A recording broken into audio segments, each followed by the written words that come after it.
दोस्तों, जैसा कि आप सब लोग जानते हैं कि महीने में 2 बार एकादशी का व्रत आता है। तो आज हम आपको बताएंगे एकादशी व्रत की कथा किस प्रकार है।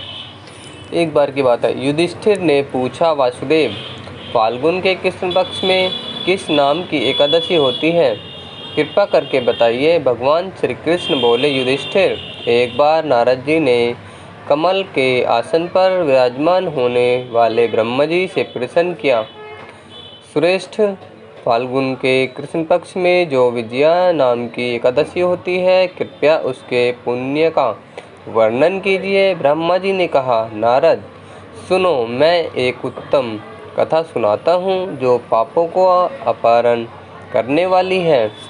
यह व्रत बहुत ही प्राचीन, पवित्र और पापनाशक है। यह विजया नाम की एकादशी राजाओं को विजय प्रदान करती है, इसमें तनिक भी संदेह नहीं है। पूर्व काल की बात है, भगवान श्री रामचंद्र जी 14 वर्षों के लिए वन में गए और वहाँ पंचवटी में सीता तथा लक्ष्मण के साथ रहने लगे। वहाँ रहते समय रावण ने चपलतावश विजयात्मा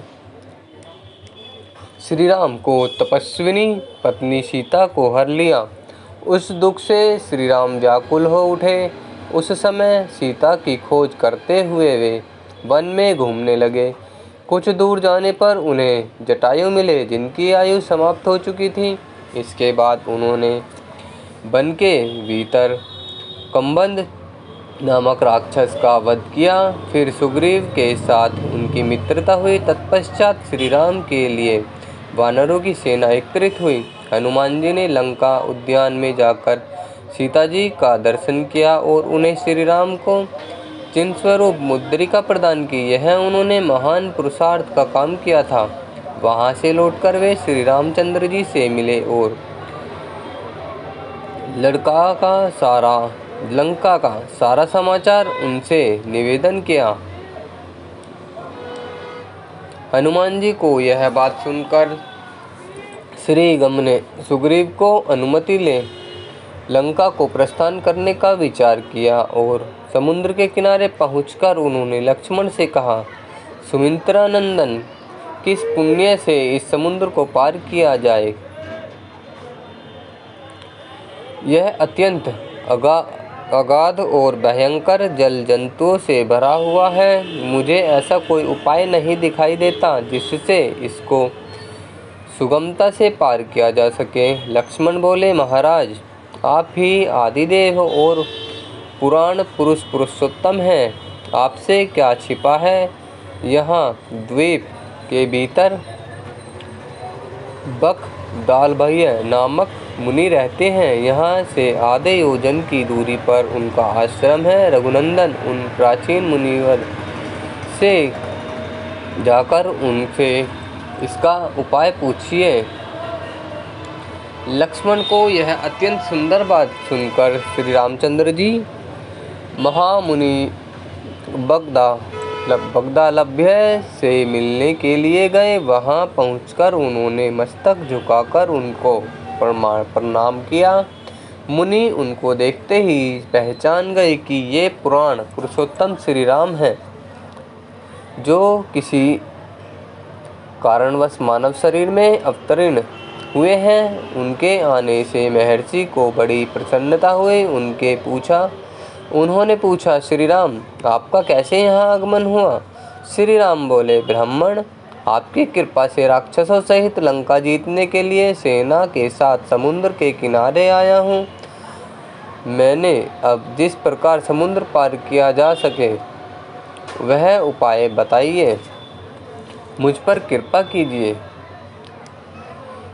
मुनिवर ने कहा, श्री राम, फाल्गुन के कृष्ण पक्ष में जो विजया नाम की एकादशी होती है, उसका व्रत करने से आपकी विजय होगी। निश्चय ही आप अपनी वानर सेना के साथ समुद्र को पार कर लेंगे। राजन, अब इस व्रत को फलदायक विधि सुनिए। दशमी का दिन आने पर एक कलश स्थापित करें। वह सोने, चांदी, तांबे अथवा मिट्टी का भी हो सकता है। उस कलश को जल से भरकर उसमें पल्लव डाल दें। उसके ऊपर भगवान नारायण के सूर्यपयम विग्रह को स्थापन करें। फिर एकादशी के दिन प्रातःकाल स्नान करें। कलश को पुनः स्थिरतापूर्वक स्थापित करें। माला, चंदन, सुपारी तथा नारियल आदि के द्वारा विशेष रूप से उसका पूजन करें। कलश के ऊपर सत्य-धान्य और जौ रखें। गंध, धूप, दीप और भांति भांति के नैवेद्य से पूजन करें। कलश के सामने बैठकर वह सारा दिन उत्तम कथा, वार्ता आदि के द्वारा व्यतीत करें तथा रात में भी वहाँ जागरण करें। अखंड व्रत की सिद्धि के लिए घी का दीपक जलाएं। फिर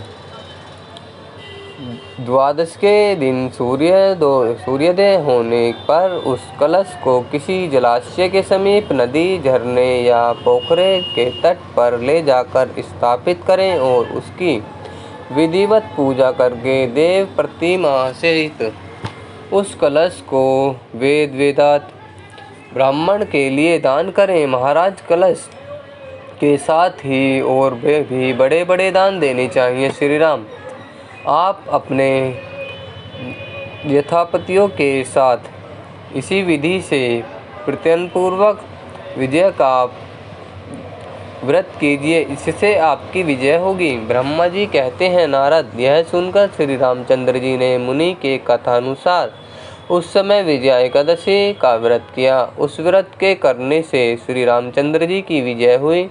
उन्होंने संग्राम में रावण को मारा, लंका पर विजय पाई और सीता को प्राप्त किया। बेटा, जो मनुष्य इस विधि से व्रत करते हैं उन्हें इस लोक में विजय प्राप्त होती है और उनका परलोक भी अक्षय बना रहता है। तो दोस्तों, इस प्रकार थी विजया एकादशी व्रत की कथा। यदि इसे सुनाने में कोई त्रुटि हुई हो तो उसके लिए क्षमा करें। धन्यवाद दोस्तों।